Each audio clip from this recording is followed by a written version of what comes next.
এই লাইভ এসে যাও, সরি যান্ত্রিক গোলযোগের জন্য অবশ্যই প্রবলেম হয়েছিল। অবশ্যই লাইভে চলে আসো।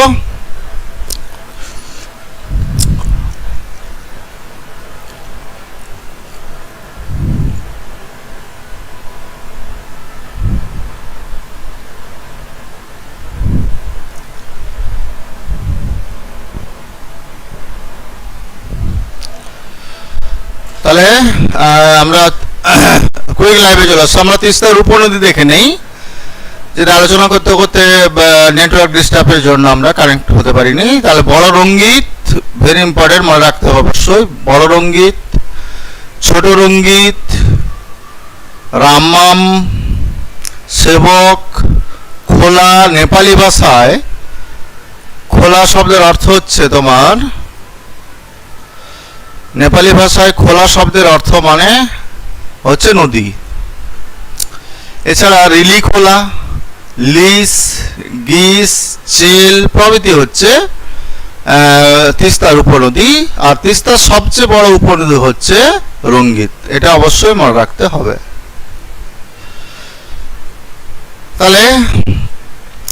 তাহলে তিস্তা নদীর গতিপথ আমরা দেখে নিয়েছি। যে ব্রহ্মপুত্র নদ, এটা ব্রহ্মপুত্র নদে পতিত হয়েছে তিস্তা নদ। এই ব্রহ্মপুত্র নদে তিস্তা নদের মিলনস্থল। পরে চলে যাই যে তিস্তা ছাড়াও আরেকটা গুরুত্বপূর্ণ নদী, সেটা হচ্ছে করতোয়া নদী। এটি দক্ষিণ সিকিমের বৈকুণ্ঠপুর বনভূমি থেকে উৎপন্ন হয়ে বাংলাদেশে প্রবেশ করেছে এবং ফুলঝুর নাম নিয়ে যমুনায় পড়েছে। তাহলে ফুলঝুর নদীটার নাম অবশ্যই মনে রাখতে হবে, কোন নদীর অপর নাম ফুলঝুর নদী। এছাড়া তাহলে যমুনা নদীতে মিলিত হয়েছে কোন নদী না, করতোয়া নদী। তাহলে ম্যাপের মধ্যে যদি করতোয়া নদী দেখতে পাই অবশ্যই না, ম্যাপের মধ্যে করতোয়া নদী নেই অবশ্যই। এছাড়া ঘোড়ামারা, গাহু, টেমা, নিম প্রভৃতি হচ্ছে করতোয়ার উপনদী। তাহলে শুধু দুটো জিনিস মনে রাখো, যে ফুলঝুর নাম কোন নদীর অপর নাম না, করতোয়া নদীর অপর নাম, এবং করতোয়া নদী যমুনায় পতিত হয়েছে। এবার চলে যায় জলঢাকা নদী, এটা গুরুত্বপূর্ণ নদী, যার মোট দৈর্ঘ্য হচ্ছে 192 কিমি। না, উৎসটা মনে রাখতে হবে, সিকিমের যে বিদাং হ্রদ, সেই সিকিমের বিদাং হ্রদ থেকে উৎপন্ন হয়েছে এবং দিছু ও লিচু দুটি পাহাড়ি নদী মিলিত হয়ে জলঢাকা নদীর উৎপত্তি। তাহলে ভেরি ইম্পর্টেন্ট একটা লাইন, দিছু ও নিচু দুটো নদী, ছু কথার অর্থ হচ্ছে নদী। তাহলে দুটি নদীর মিলিত প্রবাহ হচ্ছে জলঢাকা। জলঢাকা নদীর পার্বত্য প্রবাহে কয়েকটা রকম ছু আছে, অর্থাৎ নদী আছে, যেমন পারা একটা রয়েছে, লাংছু রয়েছে, বংছু রয়েছে, মাছু রয়েছে। তাহলে ছু শব্দের অর্থ হচ্ছে নদী। আরো বেশ কয়েকটি নদী মিলিত হয়েছে। এর মধ্যে বিন্দু নামক স্থানে জলঢাকার সঙ্গে মিলিত হয়েছে। আর জলঢাকা ভুটান দার্জিলিং সীমান্ত বরাবর প্রবাহিত হয়ে ঝালং এর উত্তরে জলপাইগুড়ি জেলায় প্রবেশ করেছে। তাহলে ঝালং উত্তরে জলপাইগুড়ি জেলায় প্রবেশ করেছে হচ্ছে জলঢাকা নদী। এর গুরুত্বপূর্ণ কিছু উপনদী যেমন মূর্তি রয়েছে, ডাইনা রয়েছে, দুদুয়া রয়েছে। আর জলঢাকা নদী হচ্ছে কোচবিহার জেলায় বিভিন্ন নামে পরিচিত, যেমন এই নামগুলো অবশ্যই মনে রাখতে হবে, সিংমারি, দানখান, ধরলা, মানসাই প্রভৃতি হচ্ছে জলঢাকার অপর নাম। তাহলে ম্যাপের মধ্যে আমরা জলঢাকাটাকে দেখে নিই। তাহলে জলঢাকা প্রায় তিস্তার সমান্তরালে প্রবাহিত হয়ে এইভাবে প্রবাহিত হয়েছে। জলঢাকা তিস্তার সমান্তরালে প্রবাহিত হয়েছে। তাহলে আর কি না, কোচবিহার জেলায় জলঢাকার উল্লেখযোগ্য উপনদীগুলি হচ্ছে ধরলা, গিরি এবং ডোলং। জলঢাকার মোট দৈর্ঘ্য হচ্ছে 209 কিমি। এর মধ্যে পশ্চিমবঙ্গে রয়েছে জলপাইগুড়ি প্লাস কোচবিহার রাজ্যে রয়েছে জলঢাকার মোট দৈর্ঘ্যের প্রায় 144 কিমি। তাহলে জলঢাকা সম্পর্কে গুরুত্বপূর্ণ একটা নদী। জলঢাকা সম্পর্কে আমরা রিমাইন্ড করে ফেলি যে জলঢাকা সিকিমের বিদাং হ্রদ থেকে উৎপত্তি লাভ করেছে। দুটো জলধারা মিলিত হয়ে জলঢাকা নদীর সৃষ্টি, একটা হচ্ছে দিছু এবং নিছু। আর জলঢাকা নদীর প্রবাহপথে যে সকল নদীগুলো আছে তার অংশে কিন্তু ছু শব্দগুলো যোগ আছে, যেমন লাংছু, বংছু, মাছু। আর কি না, এর কয়েকটা উপনদী হচ্ছে মূর্তি, ডাইনা, দুদুয়া। এবং জলঢাকা নদী কোচবিহার জেলায় বিভিন্ন নামে পরিচিত, যেমন সিংমারি, দানখান, ধরলা, মানসাই প্রভৃতি। এবং জলঢাকার মোট যে দৈর্ঘ্য, সেই মোট দৈর্ঘ্যের মধ্যে জলপাইগুড়ি এবং কোচবিহার জেলায় জলঢাকা প্রায় 144 কিমি দৈর্ঘ্য এই দুটো জেলাতে অবস্থান করছে। পরে হচ্ছে তোরসা নদী। তোরসা নদীর উৎপত্তি হয়েছে তিব্বতের চুম্বি উপত্যকা থেকে উৎপত্তি লাভ করেছে। চুম্বি উপত্যকা এবং ভুটানে এই তোরসা নদী আমছু নামে পরিচিত। Very important. তাহলে তোরসা নদীর অপর নাম হচ্ছে চুম্বি উপত্যকা এবং ভুটানে আমছু। ভুটান অতিক্রম করে তোরসা নদী ফুল্ড সিলিং বা ফুল্ড সোলিং পার হয়ে, ফুল্ড সোলিং হচ্ছে ভারত এবং ভুটান সীমান্তে অবস্থিত একটা বাণিজ্য কেন্দ্র। সেই ফুল্ড সোলিং তীরে অবস্থান করছে, ফুল্ড সোলিং যার তীরে অবস্থান করছে সেটা হচ্ছে তোরসা নদী। সেই ফুলসোলিং শহরকে পার করে সাধুরাম গ্রামের কাছে জলপাইগুড়ি জেলায় প্রবেশ করেছে এই তোরসা।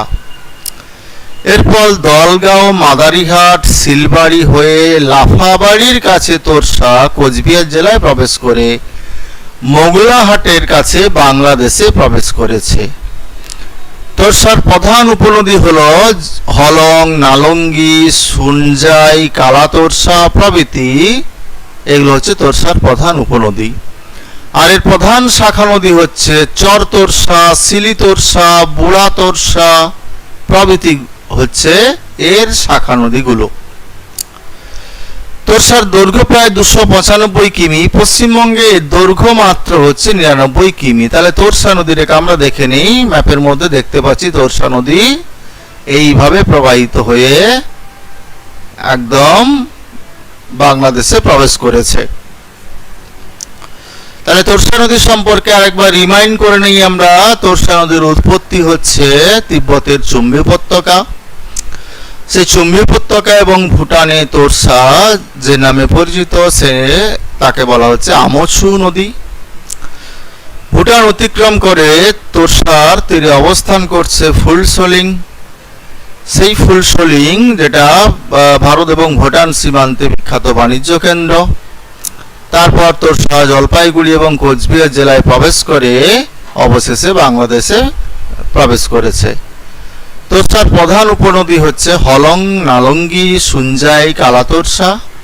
আর শাখা নদীগুলো হচ্ছে চর তোরসা, সিলি তোরসা, বুড়া তোরসা, ধরলা প্রভৃতি হচ্ছে তোরসার প্রধান শাখা নদী। তোরসার দৈর্ঘ্য 295 কিমি হলেও কিন্তু পশ্চিমবঙ্গে এর মধ্যে দূরত্ব হচ্ছে 99 কিমি মাত্র, কারণ ম্যাক্সিমামটা ভুটান এবং তিব্বত সীমান্তে এই নদী প্রবাহিত হয়েছে। তাহলে তোরসার পর আমরা পরের যাই গুরুত্বপূর্ণ কালজানি নদী। তাহলে কালজানি নদী আমরা দেখে নেই। কালজানি নদী অবশ্যই কালজানি নদীর প্রবাহপথ তোরসা সঙ্গে প্রবাহিত হয়েছে উত্তর থেকে দক্ষিণে। তাহলে ভুটান পাহাড় থেকে নির্গত আনাইকুড়ি এবং বক্সাদুয়ারের কাছে উৎপন্ন ডিমা নদী। তাহলে দুটো নদীর মিলিত প্রবাহ, একটা হচ্ছে আনাইকুড়ি আর ডিমা নদী। এই ডিমা নদী এবং আনাইকুড়ি নদী, ডিমা নদীর উৎপত্তি হয়েছে বক্সাদুয়ারের কাছ থেকে, আর ভুটান পাহাড় থেকে উৎপন্ন হয়েছে আনাইকুড়ি। সেই নদী আলিপুরদুয়ারের উত্তরে মিলিত হয়েছে। এই মিলিত নাম হচ্ছে কালজানি নদী। এই মিলিত নাম নিয়ে অর্থাৎ কালজানি নাম নিয়ে আলিপুরদুয়ার, লাটাবাড়ি, মেন্ডাবাড়ি হয়ে খোলটাতে জায়গার নাম কোচবিহার জেলায় প্রবেশ করেছে। এবং ঝাউকুঠির কাছে কোচবিহার জেলা ছেড়ে বাংলাদেশে প্রবেশ করেছে। কাল্যাণীর প্রধান উপনদী যেগুলো গদাধর, ঢেকো ও নেনাই। তাহলে গদাধরটা নাম মনে থাকবে অবশ্যই, গদাধর কাল্যাণীর প্রধান উপনদী। তাহলে কাল্যাণী সম্পর্কে একটু রিমাইন্ড করে নেই। কাল্যাণী নদী হচ্ছে দুটো নদীর মিলিত প্রবাহ। এক হচ্ছে ডিমা নদী, যে ডিমা নদী বক্সদ্বার থেকে উৎপন্ন হয়েছে, আর আলাইকুড়ি নদী, যে নদী ভুটান পাহাড় থেকে উৎপন্ন হয়েছে, পরে আলিপুরদুয়ারের উত্তরে তারা মিলিত হয়েছে। মিলিত প্রবাহের নাম হচ্ছে কাল্যাণী নদী। তারপর আলিপুরদুয়ার এবং কোচবিহার জেলায় প্রবেশ করেছে এবং কোচবিহার জেলা থেকে পরবর্তীকালে তারা নদী কাল্যাণী নদী বাংলাদেশে প্রবেশ করেছে। প্রধান উপনদী গদাধর, এটা মনে রাখো অবশ্যই। পরে চলে যাই রায়ডাক। তাহলে রায়ডাক নদী এইভাবে প্রবাহিত হয়েছে। রায়ডাক চিত্রে দেখতে পাচ্ছ রায়ডাক নদীর প্রবাহপথটা। তাহলে রায়ডাক নদীর প্রবাহপথ, সবগুলোর প্রবাহপথ, বিশেষ করে উত্তরবঙ্গের নদ নদীগুলো উত্তর থেকে দক্ষিণে প্রবাহিত হয়েছে। তিস্তা উত্তর পূর্ব থেকে উত্তর থেকে দক্ষিণ পূর্ব দিকে প্রবাহিত হয়ে আমাদের যমুনার সঙ্গে মিলিত হয়েছে। রায়ডাক নদী তিব্বত এবং ভুটান সীমান্তে চোমলহরি বা লরি পর্বত শৃঙ্গের যে হিমবাহ থেকে উৎপন্ন হয়েছে। তাহলে ভেরি ইম্পর্টেন্ট, উৎসস্থলগুলো কিন্তু মনে রাখতে হবে। তাহলে চোমলহরি থেকে উৎপন্ন হয়েছে তিব্বত এবং ভুটান সীমান্তে একটা হিমবাহ থেকে। পরে সে ভুটানের মধ্য দিয়ে প্রবাহিত হয়ে জলপাইগুড়ি জেলায় প্রবেশ করেছে এবং ধনতালির নিকট এটি দুটো শাখায় ভাগ হয়েছে। একটা হচ্ছে রায়ডাক 1 আর রায়ডাক 2। দ্বীপ হলো রায়ডাক 1 এর প্রধান উপনদী দ্বীপ। তাহলে দুটো নদী, এক হচ্ছে রায়ডাক 1 এবং রায়ডাক 2। রায়ডাকের 1 এর প্রধান উপনদী হচ্ছে দ্বীপ। পরে চলে যাই সংকোচ। তার আগে একটু ম্যাপটা দেখে নেই সংকোচ নদী আছে কিনা। তাহলে সংকোচ নেই ম্যাপের মধ্যে। তাহলে সংকোচ নদী না ভুটানের উত্তর পশ্চিম সীমান্তে পুনাখা পর্বতমালায় গাংছেনটা পর্বত শৃঙ্গ থেকে উৎপত্তি লাভ করেছে এবং পাখাছু নামে উৎপত্তি লাভ করেছে। যতগুলো নদী ভুটান সীমান্ত থেকে উৎপত্তি হয়েছে ম্যাক্সিমামই কিন্তু ছু শব্দ যুক্ত, কারণ ভুটানে নদীকে স্থানীয় ভাষায় ছু বলা হয়। পরে কি করেছে না জলপাইগুড়ি জেলার কালীখোলার নিকট পশ্চিমবঙ্গে প্রবেশ করে এর নাম হয়েছে সংকোচ। তাহলে কোন নদীর অপর নাম হচ্ছে পাখাছু? তাহলে সংকোচ নদীর অপর নাম হচ্ছে পাখাছু।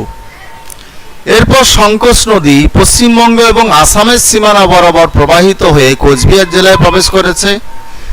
এই জেলায় সংকোচের দৈর্ঘ্য খুব বেশি নয়। কোচবিহারের ভেইসকুচির কাছে রায়ডাক 2 এর সঙ্গে সংকোচ নদী মিলিত হয় এবং সম্মিলিত ধারার নাম হয় গঙ্গাধর বা বড় গঙ্গাধর।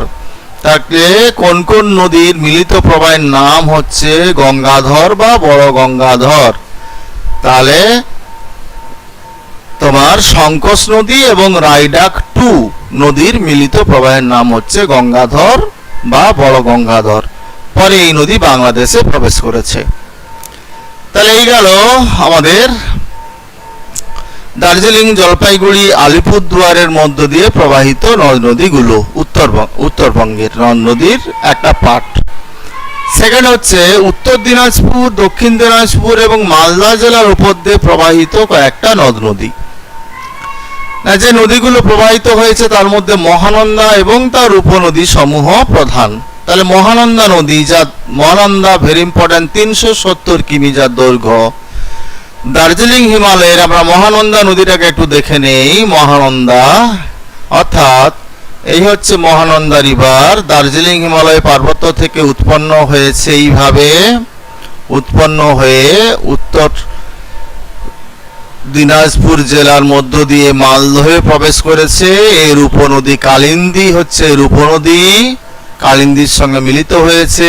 টাঙ্গর, নাগর নদী পরে পুনর্ভবা নদী আবার এর সঙ্গে মিলিত হয়েছে। তাহলে আমরা দেখতে পাচ্ছি মালদহ এবং উত্তর দিনাজপুরের যে সকল নদীগুলো, যেমন মহানন্দা, কালিন্দী, পুনর্ভবা, টাঙ্গন, নাগর ইত্যাদি, সেগুলো হচ্ছে আমাদের উত্তর দিনাজপুর এবং মালদহ, দক্ষিণ দিনাজপুর এবং মালদহ জেলার মধ্য দিয়ে প্রবাহিত নদী।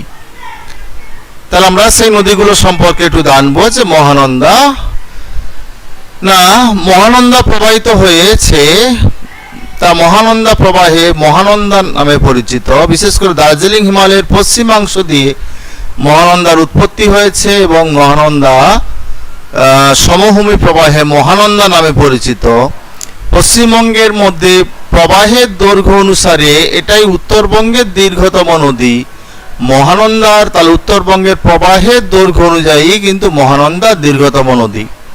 কিন্তু মহানন্দার পশ্চিম তীরের প্রধান উপনদী, যেটা আমরা ম্যাপে দেখলাম, কালিন্দী। মহানন্দার পূর্ব তীরের প্রধান উপনদী, যেমন আমরা নাগর দেখলাম, টাঙ্গন দেখলাম, পুনর্ভবা নদীগুলো দেখলাম। মহানন্দার গুরুত্বপূর্ণ অন্যান্য উল্লেখযোগ্য উপনদীগুলো হচ্ছে বালাসন নদী, মেচি নদী, কুলিক নদী, গামার নদী প্রভৃতি। তাহলে কুলিক নদী, যেখানে কুলিক পাখিরালয় রয়েছে, ভেরি ইম্পর্টেন্ট, কুলিক পাখিরালয়। পরে চলে যাই, পশ্চিমবঙ্গের ভাগীরথী, হুগলি নদীতে পতিত নদ নদী অথবা পশ্চিমাংশের নদ নদী বা বৃষ্টির জলে পুষ্ট নদ নদী বা পশ্চিমবঙ্গের মালভূমি অঞ্চলে নদ নদী সমূহ। না, পশ্চিমবঙ্গের পশ্চিমের মালভূমি অঞ্চলের নদী নদীগুলো বৃষ্টির জলে পুষ্ট এবং অধিকাংশই তারা পূর্ব দিকে প্রবাহিত, অর্থাৎ পশ্চিম থেকে পূর্ব দিকে প্রবাহিত হয়ে ভাগীরথী এবং হুগলি নদীতে মিলিত হয়েছে। তাহলে এই নদীগুলোর সম্পর্কে আমরা জানবো এবার। প্রথম নদী হচ্ছে বাঁশলাই।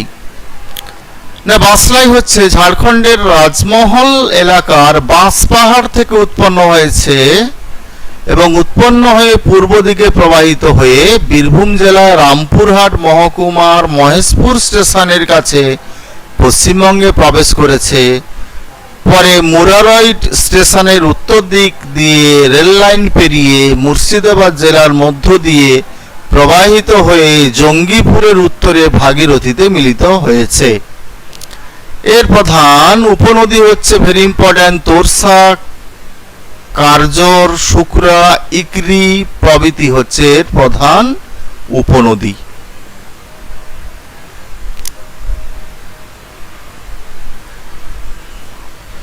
পরে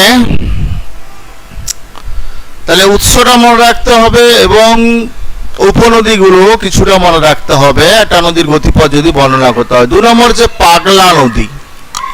তাহলে পাগলা নদী ম্যাপের মধ্যে আছে কিনা একটু দেখে নিই আমরা। পশ্চিমের মালভূমি অঞ্চলের নদীগুলো আমরা এক ঝলক দেখে নিই। এটা হচ্ছে তোমার, এটা হচ্ছে ব্রাহ্মণী নদী, ব্রাহ্মণী রিভার। এটা ময়ূরাক্ষী নদী, এটা বক্রেশ্বর নদী, এটা অজয় নদ, ম্যাপে দেখতে পাচ্ছ ঠিক। এটা দামোদর নদ, আমরা দামোদর নদ সম্পর্কে পড়ব। এটা দ্বারকেশ্বর এবং রূপনারায়ণ মিলিত প্রবাহ, দ্বারকেশ্বর এবং শিরাই নদীর মিলিত প্রবাহ, এটা রূপনারায়ণ। এটা কংসাবতী নদী, ম্যাপের মধ্যে অবশ্যই দেখতে পাচ্ছ কংসাবতী, কাঁসাই নদী। এটা হলদি নদী অবশ্যই, কেলেঘাই নদী ইত্যাদি ইত্যাদি নদী। তাহলে আমরা উত্তর থেকে দক্ষিণে যদি চলে যাই, পশ্চিমের মালভূমি অঞ্চলে ব্রাহ্মণী, ময়ূরাক্ষী, বক্রেশ্বর, অজয়, দামোদর, তারপর হচ্ছে শিলাবতী, রূপনারায়ণ, কংসাবতী, কেলেঘাই, হলদি, কেলেঘাই প্রভৃতি হচ্ছে উত্তর থেকে দক্ষিণে আমরা সিকোয়েন্স ওয়াইজ মালভূমি অঞ্চলের নদীগুলোকে যদি সাজাই তাহলে এইভাবে আসবে। তাহলে আমরা দেখে নেব। ফার্স্ট হচ্ছে পাগলা নদী। ঝাড়খণ্ড জেলার সাঁওতাল পরগনার মাসিনা নামক স্থান থেকে পাগলা নদীর উৎপত্তি। তাহলে ভেরি ইম্পর্টেন্ট, মাসিনা নামক স্থান থেকে পাগলা নদীর উৎপত্তি হয়েছে। মুরারাই এবং নন্দীগ্রাম ও হরিশপুর হয়ে জঙ্গিপুরের দক্ষিণে ভাগীরথীতে পড়েছে। পাগলা নদীর দৈর্ঘ্য মাত্র 40 কিমি, আর সুরি হচ্ছে পাগলার প্রধান উপনদী। সেকেন্ড, আমরা মেন নদীগুলো আসবো। ব্রাহ্মণী, তাহলে ব্রাহ্মণী নদী আমরা দেখে নেই, ব্রাহ্মণী নদী রয়েছে কিনা এখানে। ব্রাহ্মণী নদী আমরা চিত্রের মধ্যে দেখতে পাচ্ছি অবশ্যই, ব্রাহ্মণী রিভার। আবার দেখিয়ে দিচ্ছি ব্রাহ্মণী নদীর প্রবাহ পথ, এইভাবে ব্রাহ্মণী নদী। তাহলে এই নদীটি ঝাড়খণ্ডের সাঁওতাল পরগনা থেকে উৎপন্ন, জেলায় দুদুয়া পাহাড় থেকে উৎপন্ন হয়েছে, পরে বীরভূম জেলার উপর দিয়ে পশ্চিমবঙ্গে প্রবেশ করেছে। এরপর নদীটি বীরভূম জেলার কয়েকটা স্থান যেমন নলহাটি, রামপুরহাট হয়ে মুর্শিদাবাদের কান্দি মহকুমার সাঁকোঘাট গ্রামের কাছে দ্বারকা নদে মিশেছে। তাহলে দ্বারকা নদীর সঙ্গে মিলিত একটি নদীর নাম হচ্ছে তোমার, যে নদী সেটা হচ্ছে ব্রাহ্মণী। ব্রাহ্মণীর দুটি উপনদী হচ্ছে ত্রিপিতা এবং গামারি, ভেরি ইম্পর্টেন্ট দুটো উপনদী। পরে হচ্ছে দামোদর নদ, পশ্চিমের মালভূমি অঞ্চলের প্রধান নদী বলতে পারো, সেটা হচ্ছে দামোদর নদ। দৈর্ঘ্য প্রায় 592 কিমি। এটি পশ্চিমবঙ্গের পশ্চিমের মালভূমি অঞ্চলের সবচেয়ে গুরুত্বপূর্ণ এবং দীর্ঘতম নদী, ভেরি ইম্পর্টেন্ট। এটি ছোটনাগপুর মালভূমির খামারপাত থেকে উৎপন্ন লাভ করেছে এবং প্রথমে পূর্ব দিকে প্রবাহিত হয়েছে। এর মোট দৈর্ঘ্য হচ্ছে তোমার 541 কিমি পশ্চিমবঙ্গে আমাদের। এই নদী ভেরি ইম্পর্টেন্ট দেও নদী বা দেও নদী নামে পরিচিত। কেন দেও নদী নামে পরিচিত?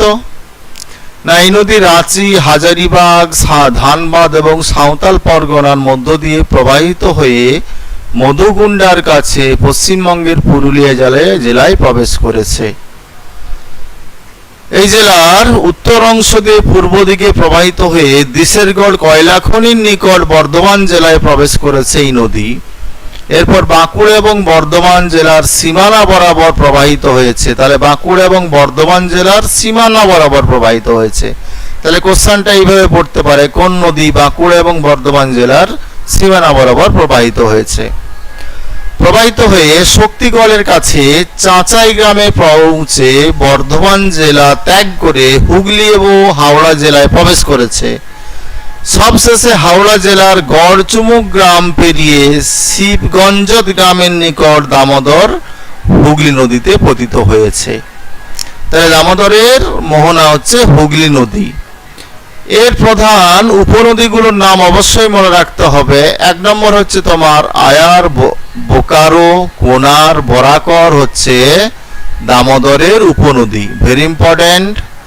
আর দামোদরের শাখা নদীগুলো হচ্ছে মুন্ডেশ্বরী, কানা দামোদর বা কৌশিকী হলো, কৌশিকী হচ্ছে তোমার দামোদরের শাখা নদী। তা দামোদর যেহেতু পশ্চিমবঙ্গের পশ্চিমের মালভূমি অঞ্চলের দীর্ঘতম নদী এবং সেই হিসেবে দামোদর সম্পর্কে একটু রিমাইন্ড করে নেওয়া ভালো। তাহলে দামোদর মোট দৈর্ঘ্য 592 কিমি, কিন্তু পশ্চিমবঙ্গে এর মোট দৈর্ঘ্য হচ্ছে 541 কিমি।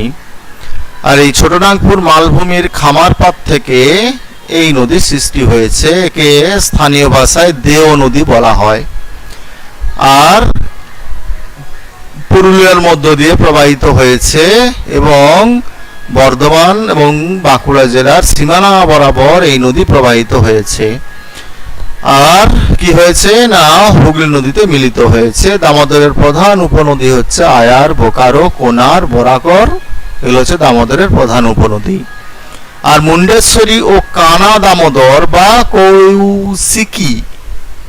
কৌশিকী হলো দামোদরের শাখা নদী। তাহলে মুন্ডেশ্বরী কার শাখা নদী অবশ্যই মনে রাখতে হবে, পরীক্ষায় এই কোশ্চেনটা অনেকবার পুছা যায়। নেক্সট দ্বারকেশ্বর। না, দ্বারকেশ্বর নদী আমরা ম্যাপের মধ্যে একটু দেখে নেই। দ্বারকেশ্বর নদী, দ্বারকেশ্বর কোথায় আছে? না, দ্বারকেশ্বর রিভার এই যে দামোদরের পার্শ্ববর্তী রিভার একই দিকে প্রবাহিত হয়েছে। দ্বারকেশ্বর এবং শিলাই নদী মিলিত হয়েছে। দ্বারকেশ্বর এবং শিলাই নদীর মিলিত প্রবাহের নাম হয়েছে রূপনারায়ণ। ভেরি ইম্পর্টেন্ট কোশ্চেন এটা। তাহলে দ্বারকেশ্বর নদী আমরা দেখে নেই যে পুরুলিয়া মালভূমি অঞ্চলে হুড়া গ্রামের একটি বড় ঝিল থেকে দ্বারকেশ্বর উৎপত্তি। তাহলে একটা বড় ঝিল থেকে উৎপত্তি হয়েছে।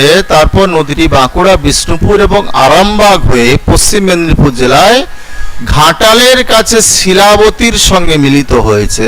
তাহলে শিলাই নয়, শিলাবতী, সেই শিলাবতীর সঙ্গে মিলিত হয়েছে এবং ছাতনার কাছে কুমাসী এবং বাঁকুড়া শহরের কাছে গন্ধেশ্বরী নদী দ্বারকেশ্বরে মিলিত হয়েছে। তাহলে ঘাটালের কাছে শিলাবতী এবং তার সঙ্গে রয়েছে দ্বারকেশ্বর। সেই দ্বারকেশ্বর এবং শিলাবতীর যে মিলিত প্রবাহ, সেই মিলিত প্রবাহের নাম হচ্ছে রূপনারায়ণ।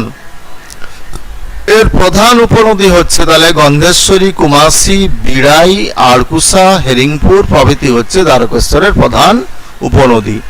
তাহলে দ্বারকেশ্বর এবং শিলাই যার মিলিত প্রবাহের নাম, তাহলে এটা শিলাবতী নদী আর এটা হচ্ছে দ্বারকেশ্বর নদী। তাহলে ঘাটালের কাছে এই অংশে ঘাটালের কাছে মিলিত হয়েছে, মিলিত প্রবাহের নাম হয়েছে, এই পাটটার নাম হচ্ছে তোমার রূপনারায়ণ নদী। এই অংশটা মিলিত অংশের নাম হচ্ছে রূপনারায়ণ। পরে শিলাবতী চলে যাই।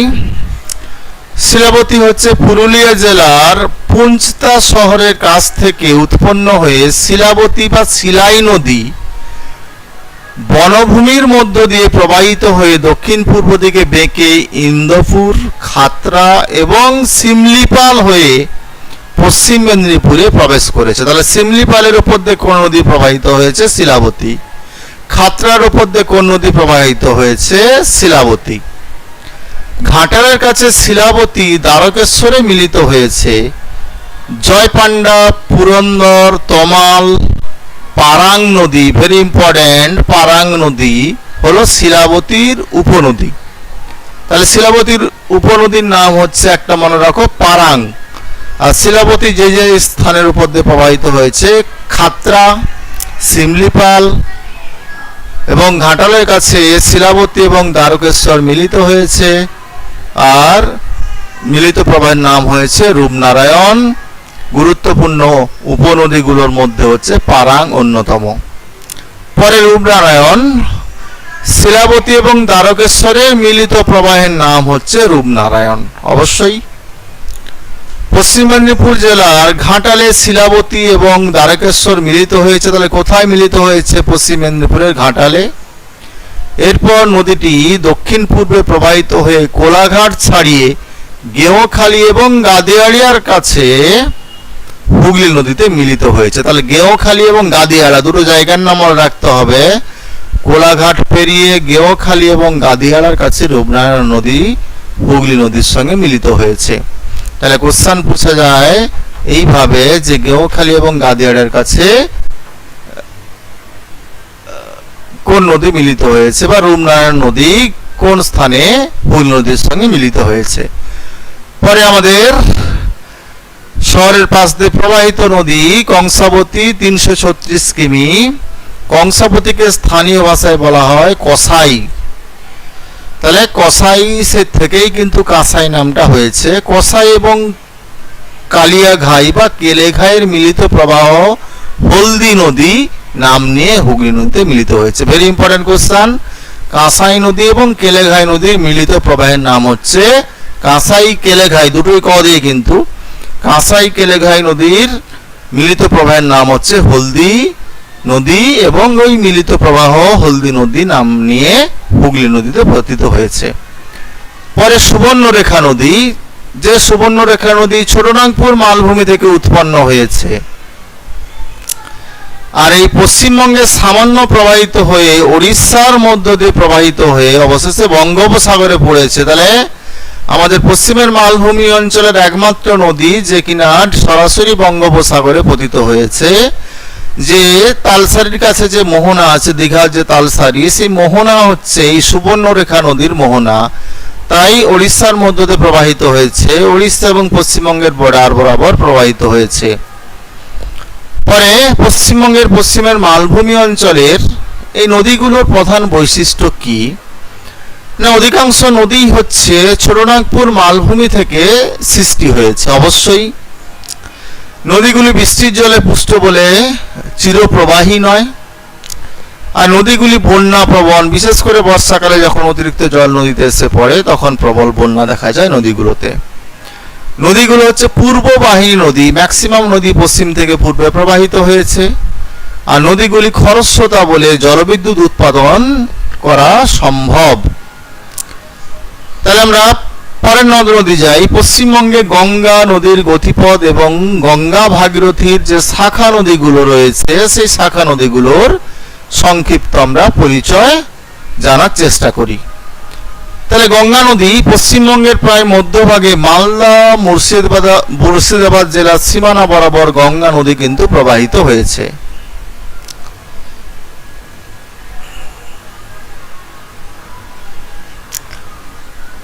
আর আমাদের পশ্চিমবঙ্গের মধ্যে খুব সামান্য অংশই গঙ্গা রয়েছে না। গঙ্গা নদীর উৎপত্তি হয়েছে হিমালয়ের গঙ্গোত্রী হিমবাহ থেকে উৎপন্ন হচ্ছে ভাগীরথী, দুটো জলধারা, আর অলকানন্দা হিমবাহ থেকে সৃষ্টি হয়েছে অলকানন্দা রিভার। তাহলে ভাগীরথী এবং অলকানন্দা নদী দেবপ্রয়াগের কাছে তারা মিলিত হয়েছে এবং এই মিলিত নাম হয়েছে গঙ্গা নদী। পরে উত্তরপ্রদেশ ও বিহারের মধ্য দিয়ে প্রবাহিত হয়ে পশ্চিমবঙ্গে প্রবেশ করেছে।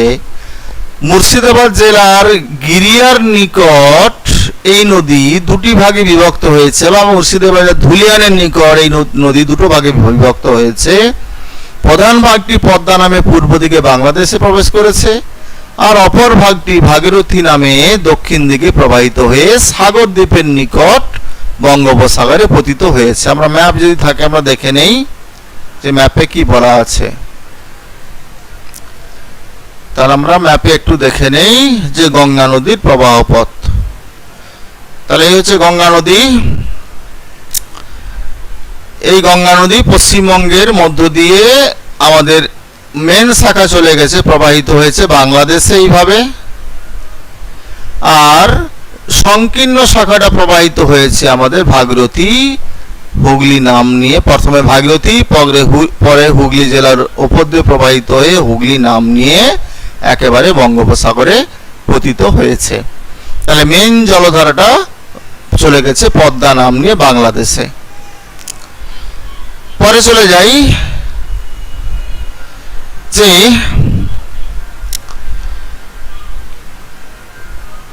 মুর্শিদাবাদ থেকে হুগলি জেলা পর্যন্ত এই নদীর নাম হচ্ছে ভাগীরথী।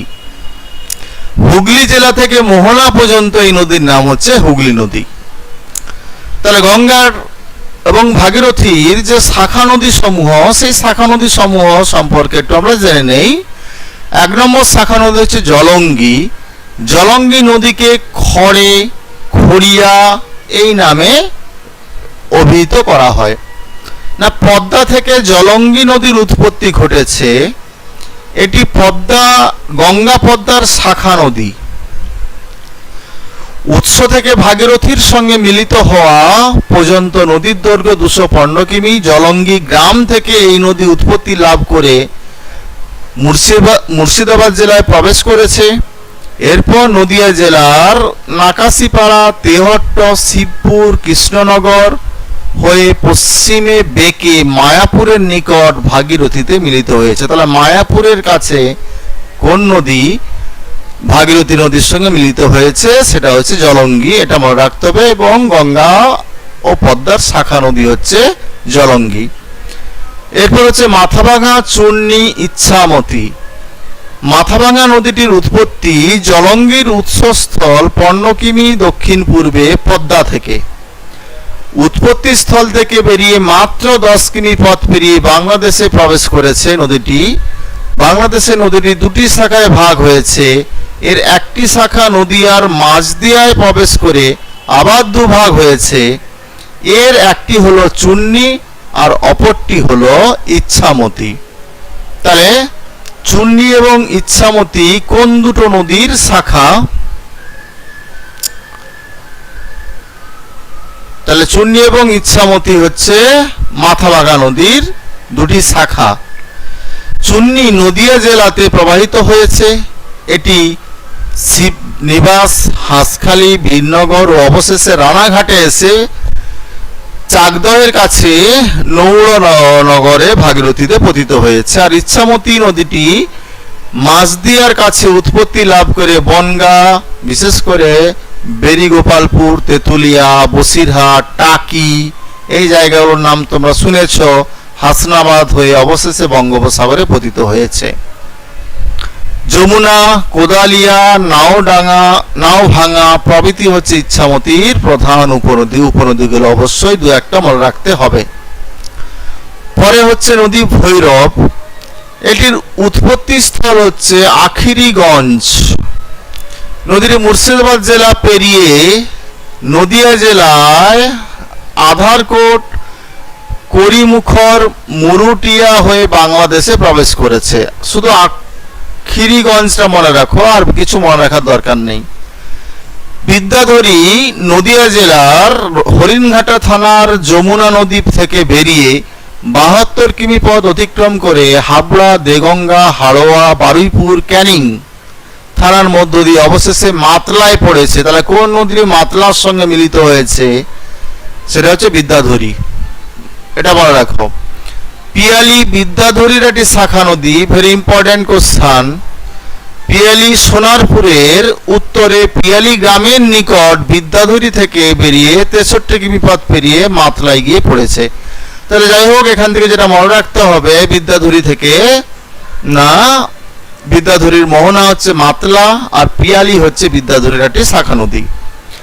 পরে চলে যাই যে পশ্চিমবঙ্গের জোয়ারের জলে পুষ্ট নদীগুলো, নদ নদী বা সুন্দরবন অঞ্চলে নদ নদীগুলো বা বদ্বীপ অঞ্চলে নদ নদীগুলো। পশ্চিমবঙ্গের দক্ষিণাংশে সুন্দরবন অঞ্চলে প্রবাহিত নদীগুলোকে বলা হয় জোয়ারের জলে পুষ্ট নদী। এই অংশে যেসব নদী প্রবাহিত হয়েছে তারা প্রত্যেকেই বদ্বীপ গঠন করেছে।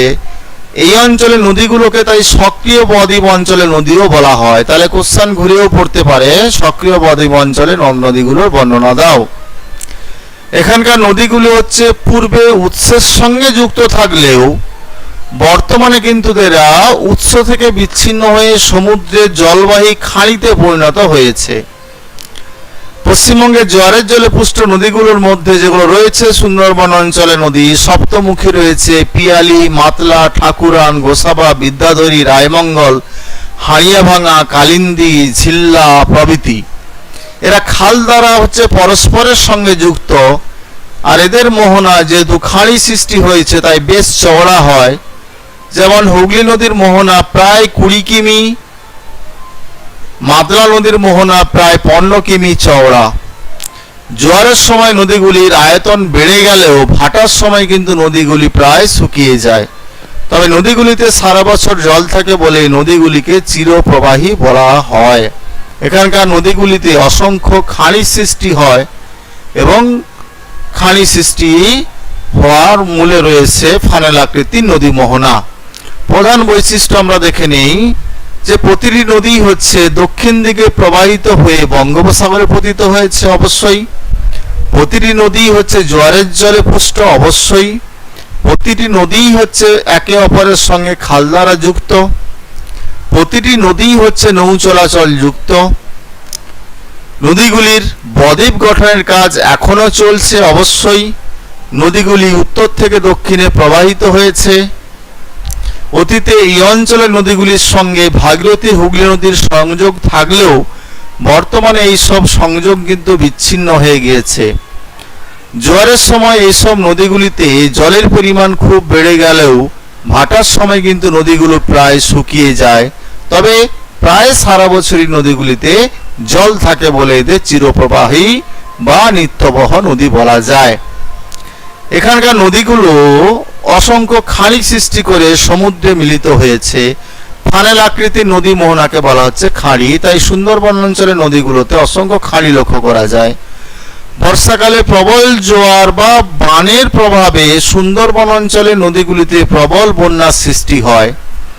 জোয়ারের সময় এইসব নদীতে সমুদ্রের লবণাক্ত জল প্রবেশ করে বলে এই অঞ্চলের নদীগুলির জল লবণাক্ত প্রকৃতির হয়। নদীগুলি বদ্বীপ গঠনের কাজ এখনো চালিয়ে যাচ্ছে। এখানকার নদীগুলি দৈর্ঘ্য ছোট এবং এদের মোহনা কিন্তু বেশ চওড়া। এখানকার সব গুলিতেই নিয়মিত জোয়ার ভাটা হয়।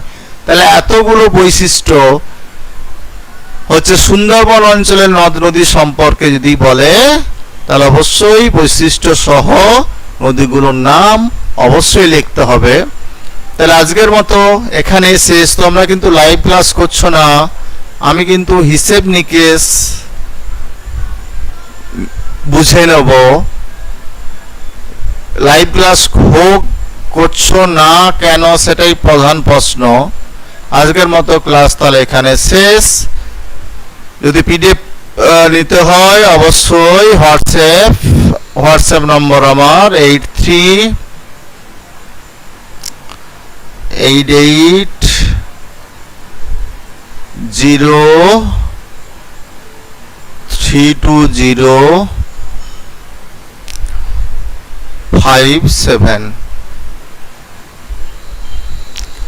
এই নম্বরে হোয়াটসঅ্যাপ করতে হবে, তা যদি পিডিএফ দরকার পড়ে। তাহলে আজকের মতো এখানে শেষ। অবশ্যই পরের দিন এখান থেকে আমি কোশ্চেন আগে